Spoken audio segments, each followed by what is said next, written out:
La gran duda que tenemos, que la planteó claramente Gustavo, es qué va a pasar en el futuro. Y yo voy a tratar de dar algunos elementos, porque la bola de cristal no la tengo, pero algunos elementos para discernir qué puede pasar en el futuro. Acá tenemos las proyecciones que acaba de ser el Fondo Monetario en abril, este mes, en su informe de abril, hace informes en abril y en octubre que son bastante optimistas para muchos países, lamentablemente no para todos. Por ejemplo, tomando esta columna que nos expone No está compartiendo. cuánto va a crecer o No, caer los Juan, no grupos está de países, apareciendo, no está apareciendo los cuadros que estás haciendo referencia. El compartir pantalla no está apareciendo.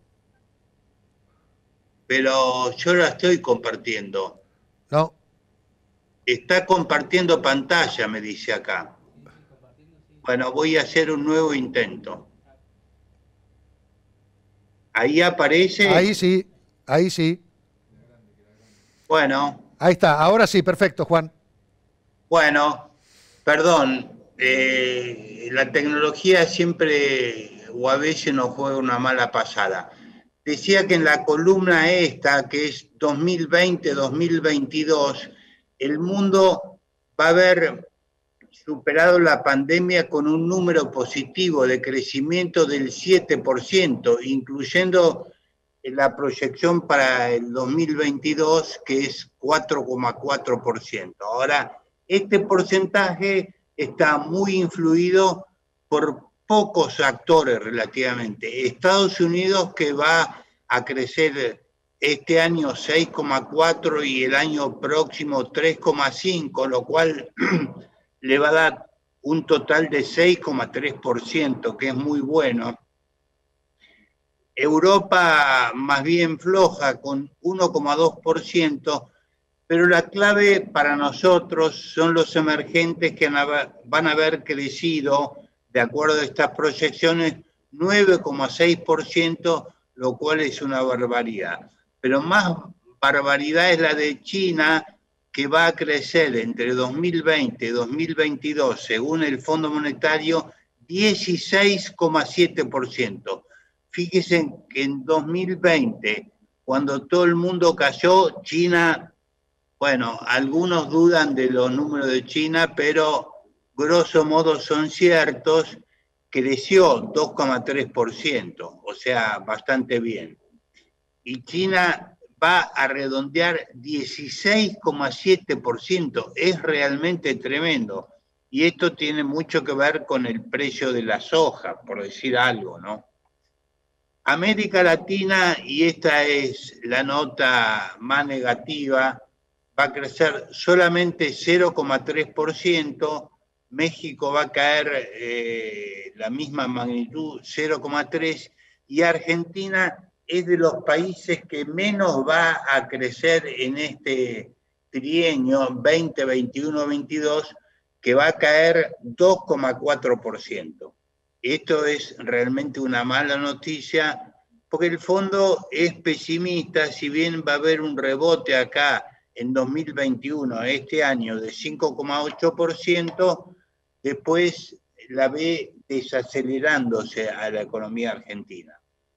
Bueno, en el mundo tenemos una situación compleja a la cual se ha sumado eh, la pandemia, que es desigualdad, inmigración, posverdad, o sea, nadie cree en los números del otro, es tremendo esto es una novedad muy complicada. Populismo, nacionalismo y mismo la democracia está en el banquillo de los acusados en muchos países que uno no imaginaba. Lo vemos a Maduro ahí y era lógico pensar que él no se iba a molestar mucho en instalar una democracia republicana. De hecho, tiene propósito diferente, pero hay países europeos y mismo Trump en Estados Unidos que han cuestionado inclusive la democracia. A todo esto se agregó la pandemia. Bueno, el combate del siglo, sin embargo, pasa por otro lado, que es China-Estados Unidos. Esta es una foto vieja de cuando Biden era vicepresidente de Obama y se encontró con el primer ministro de China, Xi Jinping. A veces conversan, por ejemplo, hubo una reunión no muy relevante desde la asunción de Biden que se hizo en Alaska con representantes de segunda categoría de los dos países, pero no salió mucho. O sea, es una cuenta pendiente qué relaciones van a tener China y Estados Unidos, y esto nos va a marcar mucho a nosotros también. Pongo la advertencia de Kissinger acá al final en rojo. ¿Por qué? Porque Kissinger, cuando era presidente Nixon y era el secretario de Estado, fue el que a través de la diplomacia del ping-pong, porque así se llamó, porque lo primero que hicieron los americanos fue buscar en qué eran buenos los chinos, y como eran buenos en ping-pong, le ofrecieron jugar un campeonato de ping-pong que sabían que iban a perder los americanos, pero fue una manera de descongelar la relación. A Kissinger lo escuché decir en una conferencia internacional en el año 2007 la siguiente frase, no sé si es literal, pero conceptualmente era así: el centro de gravedad del mundo se está desplazando inexorablemente, usó esta palabra, del Atlántico al Pacífico. Fíjense qué visionario, lo dijo en 2007 y yo creo que eso está ocurriendo. Y los números que mostré del crecimiento de los emergentes y del crecimiento de China así lo atestiguan. Los emergentes van a seguir creciendo con el liderazgo de facto de China. Esto lo he presentado otras veces, pero muy rápidamente lo quiero recordar. Primero, mucha gente muy trabajadora y poco exigente. Por ejemplo, nadie conoce la actividad sindical en China, por decir algo, casi no existe. Esto es una amenaza, y esto lo vengo diciendo hace cerca de 20 años, para las industrias de casi todo el mundo, y ahí se vio la reacción de Trump y de algunos países europeos también. O sea, el segundo punto es que las tecnologías se han abaratado y se siguen abaratando por el tremendo aumento de productividad. Y en relación con los precios de los commodities, los precios de la tecnología han bajado. O sea, que un productor de soja puede comprar mucho más bytes o modernizar su computadora a precios de regalo casi. Con la soja a 500 y pico de dólares y la tecnología que baja de precio todos los años. Hay, en tercer lugar, varios países emergentes, no todos lamentablemente, que están invirtiendo más y mejor en educación. En cuarto lugar, se está incorporando el consumo, o se estaba antes de la pandemia, porque ahora esto hay que refrasearlo, más de 5.000 millones de personas, 70% del total de la población mundial, se estaba incorporando al consumo. Y esto es probable que continúe, si bien va a haber una demora de algunos años por lo que hemos visto de la pandemia, pero también vimos que los países emergentes en el promedio de 2020-2022 van a crecer más del 9%, impresionante.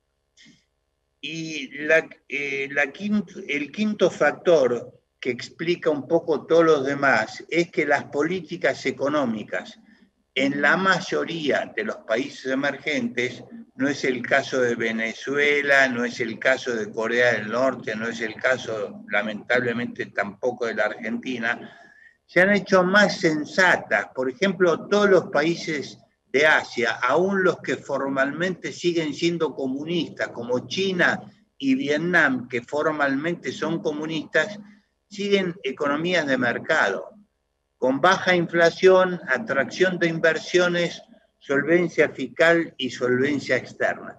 Este cambio es el que da la razón a Kissinger. El centro del poder económico mundial se está desplazando del Atlántico al Pacífico. ¿Qué están haciendo los del Pacífico? Bueno, estas cosas, políticas económicas más sensatas. Veamos algunos resultados, porque es importante verlos. Acá yo uso mejor que número de 2,5 o 1,17 en cuántos años se está duplicando el producto por habitante de los diferentes países. Bueno, el promedio mundial es 28 años, en los países desarrollados es 60 años, en América Latina lo mismo. Fíjense la diferencia entre 60 años y Asia, que se está duplicando cada 11 años, los emergentes cada 18. Esto no tiene solamente una connotación económica, sino también política y social, porque si se me duplica el nivel de vida cada 11 años, es algo que yo percibo cotidianamente y tendo a ser leal con el proceso que está ocurriendo. En cambio, de otra manera, lo contrario.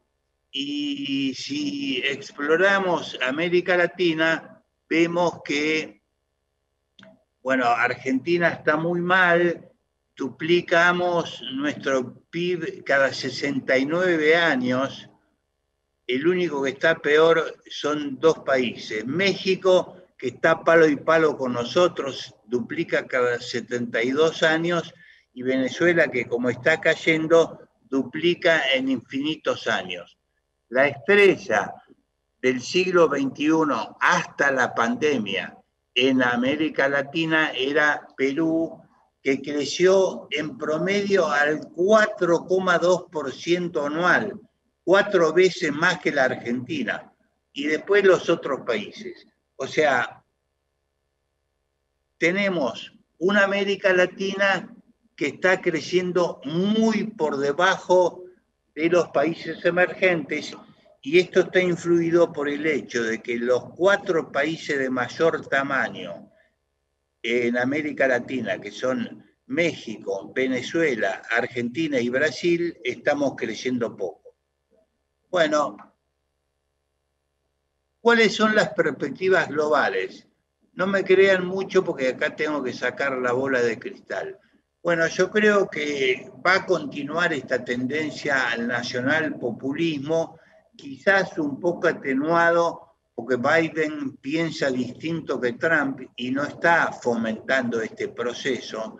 La globalización va a seguir quizás con menos fuerza y algunos conflictos comerciales. Los países emergentes, como ya lo he dicho, van a seguir liderando el crecimiento. Quizás va a aumentar el cuidado ambiental. Esto es algo que el sector agropecuario en la Argentina lo tiene que registrar, porque Biden viene con una agenda muy marcada de cuidado ambiental, y de hecho Estados Unidos hasta ahora se oponía a cualquier legislación global que afectara esto, y bueno, eso va a cambiar y hay que ponerlo en la agenda.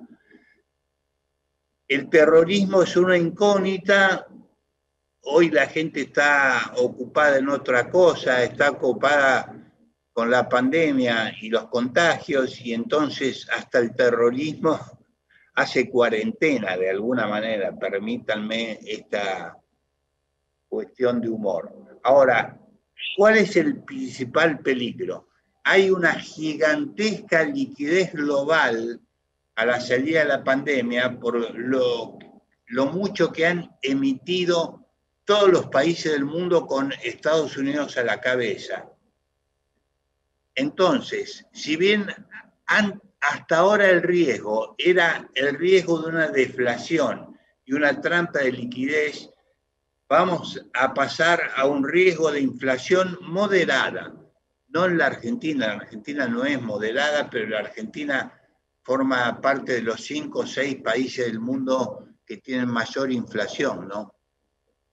Esto, ¿dónde se observa?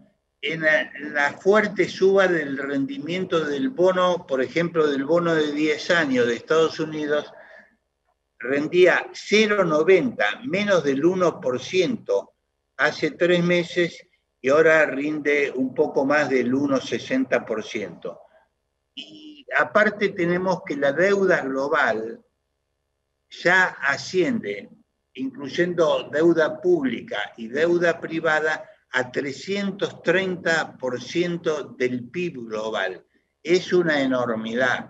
O sea, yo prendo estas dos luces para no creer que estamos en el paraíso terrenal. Son dos luces amarillas que hay que seguir de cerca. Por ahora, y así se vio en la decisión de la Reserva Federal de ayer, de no modificar en absoluto su política de tasas bajas y que va a seguir comprando bonos del Tesoro. Eso quiere decir que va a seguir emitiendo, pero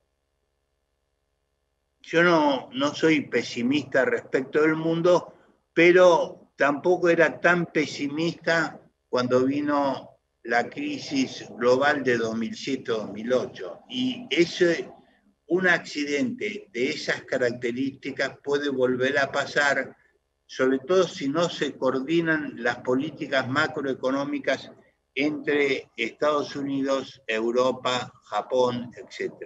y China. Bueno, ahora vamos a hacer una mirada al nuevo viento de cola y la suerte del peronismo. Bueno, acá hay una fantasía que dice que durante todo el kirchnerismo, o sea, desde 2003 en adelante, hubo viento de cola. No es tan así. Hubo el pico de 2008, antes de la crisis, y el pico que se ve a continuación, el pico máximo, fue en el año 2013. Después hubo una caída muy fuerte de las commodities en general, para la soja también, y vemos esta quizás inesperada en cuanto a su intensidad. El precio de la soja, a donde está muy cerca del máximo histórico. El máximo histórico no duró tanto, o sea, de los puntos cercanos al máximo histórico, en este momento estamos arriba, salvo del punto máximo que duró 2 o 3 meses. O sea que hay que tener en cuenta y pensar que esto puede ser coyuntural, lo cual no quiere decir que nos vamos a caer a niveles, por ejemplo, de este tipo, de $6 el bushel, ¿no? Pero tampoco vamos a creer, no tenemos que creer que va a quedar en 16 o 15 o $14 el bushel, ¿no?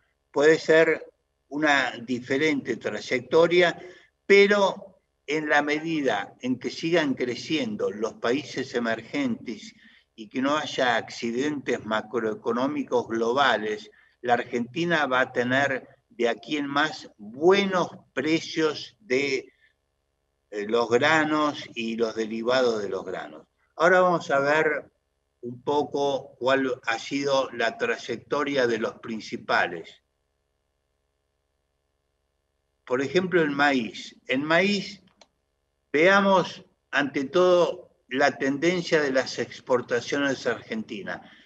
En el año 90 teníamos apenas el 4,2% del total de exportaciones, saltamos al 13 en 2000, en 2020 al 22,3%, y en general, esto es fuente USDA, el USDA van a ver que en todos los casos tiene una proyección más bien pesimista para la Argentina. Fijémonos en el maíz, le da para el año 2020 38 millones de toneladas de exportación y para el año 2030 37. Esto no quiere decir que el USDA va a acertar exactamente en estos valores, pero nos ven pesimistamente en general.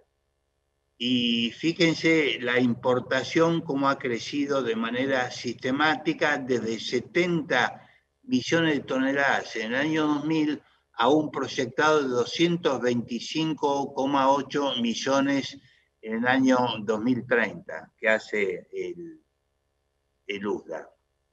Veamos trigo. En trigo lo pongo en rojo y no en verde porque en general nuestro desempeño es muy pobre.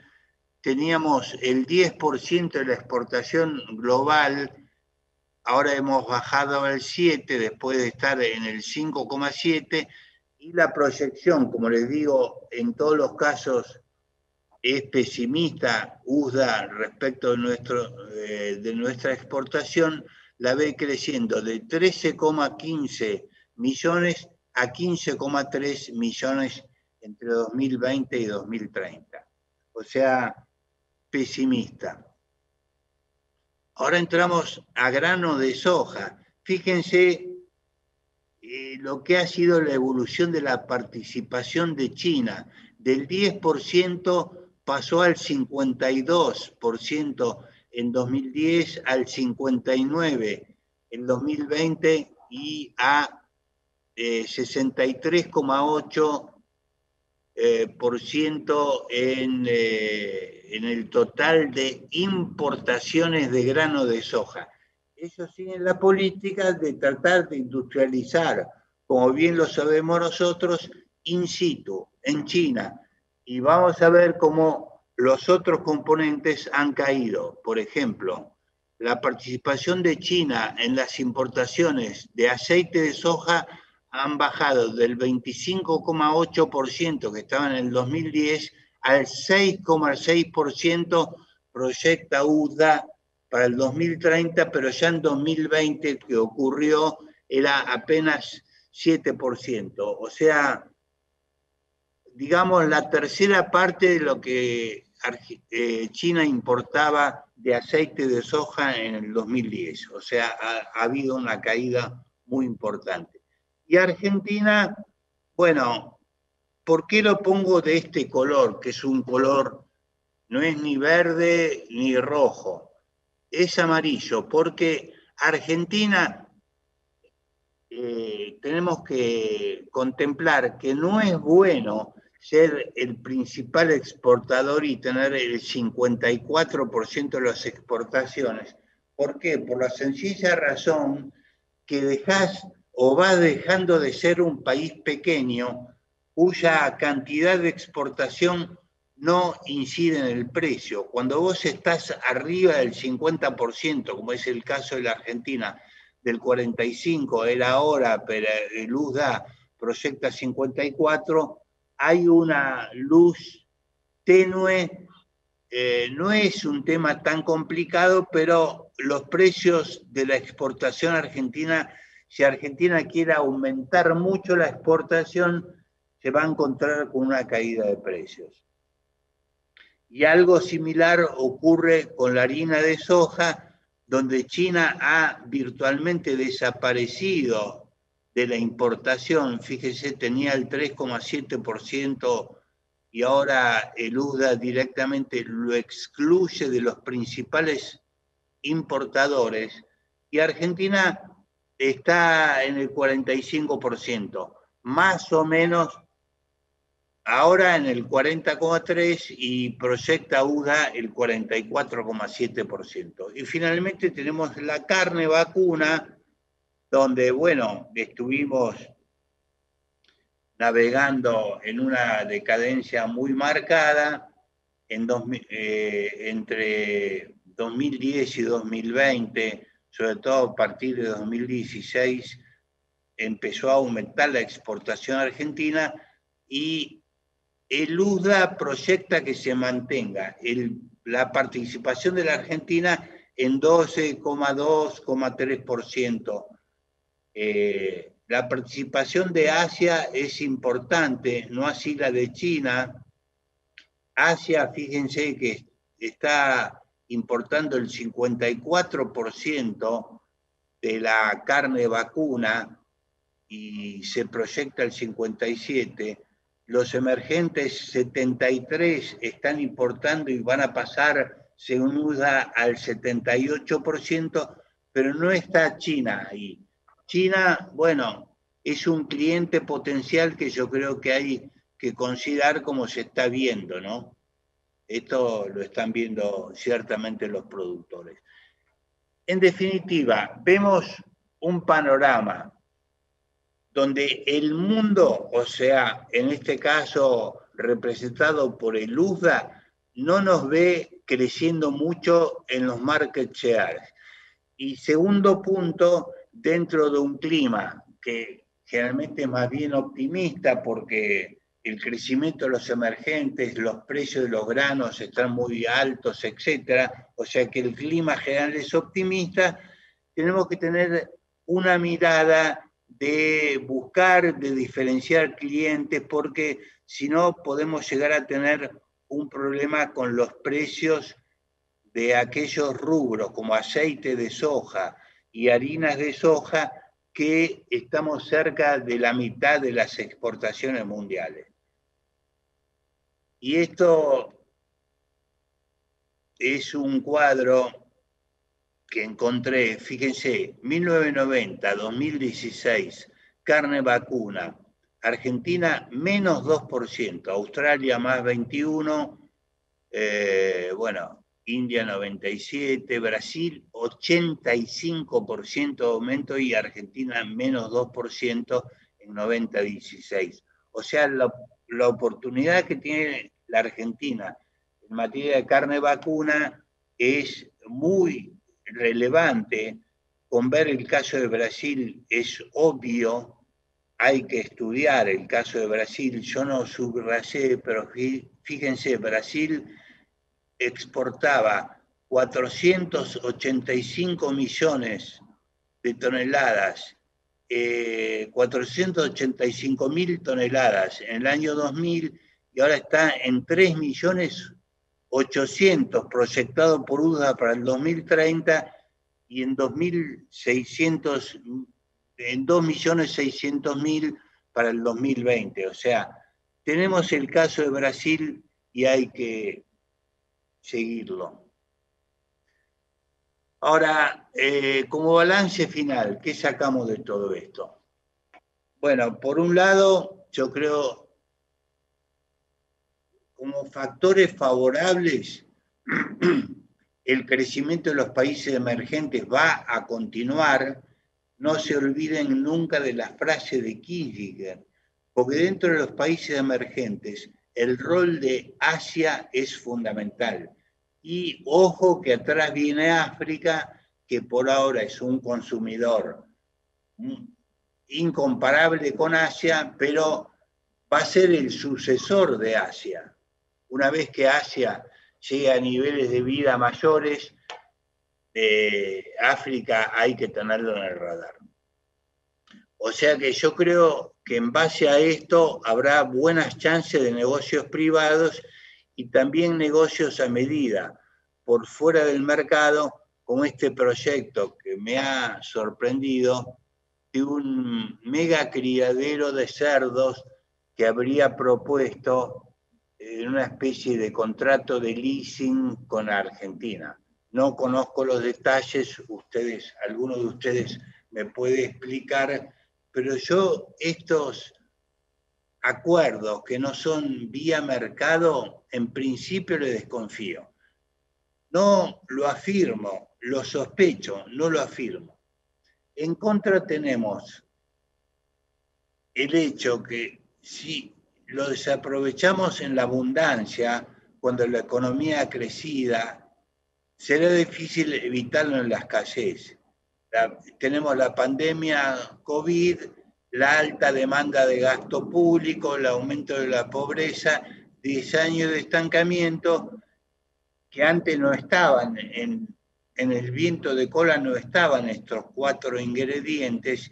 ¿Y por qué son negativos para las perspectivas agropecuarias? Porque Argentina no ha logrado manejar bien la tensión entre exportación y consumo interno de alimentos.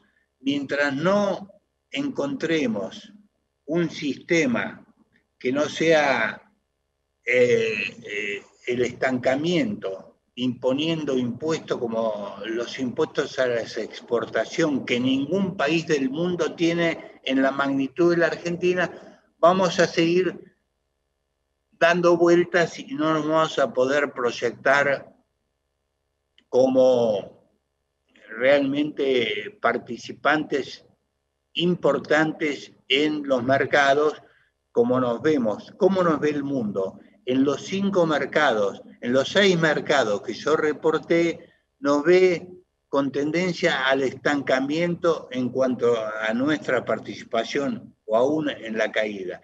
Y después tenemos un problema de solvencia fiscal. Doy un solo indicador. A la salida del default, el riesgo país llegó a 1.100 puntos, que es bastante alto, pero ahora está a más de 1.500. Y tenemos por delante una difícil negociación con el Fondo Monetario, que ya vimos que para el 2022, después de la recuperación al 5 y pico % de Argentina, piensa que vamos a decaer de nuevo el año que viene a 2,5% o algo así. ¿Cuáles serían los posibles antídotos para eso? Yo, quizás por la edad que tengo, no puedo terminar sin alguna recomendación o algún toque optimista. Yo creo que hay que proponer alternativas. ¿Qué sería lo lógico que tendría que ser la Argentina? Primero que nada, definir un rumbo claro hacia dónde queremos ir. ¿Vamos a seguir con instituciones republicanas o queremos cambiarlas? ¿Vamos a seguir siendo una economía que se integra al mundo o queremos desarrollar solamente el mercado interno? Este rumbo está muy confuso. Hay gente que piensa que no queremos ni inversión extranjera, salvo arreglos especiales como el que cité, el eventual criadero de cerdos que habría propuesto China. O sea, no estamos convencidos y la gente no percibe que Argentina esté en un camino de abrir su economía a la inversión nacional y extranjera y de esa manera proyectarse al mundo. Eso no está claro. Una propuesta que hemos hecho con la Fundación, en trabajos para la Fundación, era considerar, por ejemplo, las retenciones como pago a cuenta del impuesto a las ganancias de las empresas o de las personas si son productores individuales no constituidos en sociedades. Esto yo creo que tendría 2 efectos muy importantes. Por un lado, que el que está más o menos al día, conste que digo más o menos al día, con la FIP, no se sienta tan mal en relación con quien no está para nada en regla con la FIP. O sea, produciría un blanqueo de la economía agrícola y pecuaria de la Argentina que yo creo que sería muy beneficioso para los productores más eficientes o para muchos productores más eficientes. Aumentaría la inversión, aumentarían las exportaciones y aumentaría el desarrollo o el crecimiento de cerca de 2/3 de las provincias argentinas que están involucradas en productos que para exportar tienen retenciones. Bueno, quizás me alargué más de la cuenta, pido disculpas y quedo a disposición de ustedes para la sesión siguiente que anunció Gustavo que íbamos a hacer, de diálogo. Gracias.